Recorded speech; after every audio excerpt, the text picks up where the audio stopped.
Monsieur le professeur, vous avez écrit un livre qui s'intitule Du mode d'existence des objets techniques, et dans ce livre, vous parlez de la technologie.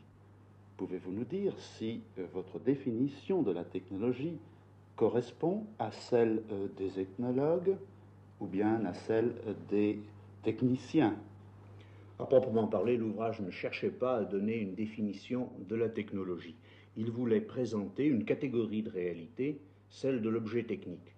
Mais il est certain que les définitions qui ont été présentées par les différents spécialistes que vous avez nommés sont très bonnes.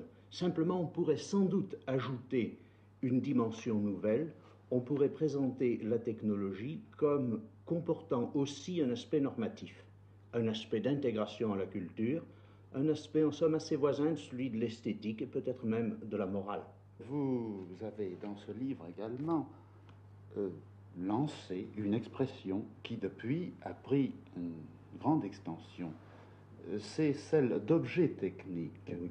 Pourriez-vous nous donner le sens de cette expression et ses limites surtout? Voilà. Au point de départ, j'ai été sensible à une espèce d'injustice dont notre civilisation s'est rendue coupable envers les réalités techniques.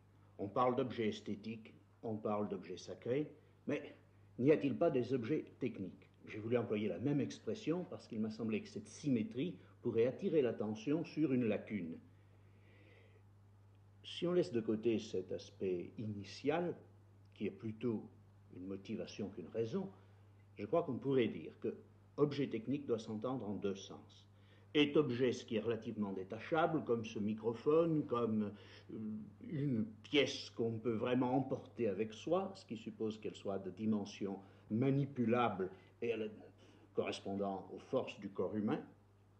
D'autre part, est objet aussi ce qui, dans l'histoire, peut être perdu, abandonné, retrouvé, en somme ce qui a une certaine autonomie, une destinée individuelle. Quand l'industrie produit des objets, qu'elle les lance sur le marché, après elle se désintéresse d'eux et ils ont leur existence toute personnelle. En somme, ce sont comme des organismes, bien qu'ils ne soient pas vivants. Voilà pourquoi on peut parler d'objets. Pouvez-vous nous définir ce que vous entendez par objet technique? Eh bien, plusieurs acceptions sont possibles au terme d'objet technique.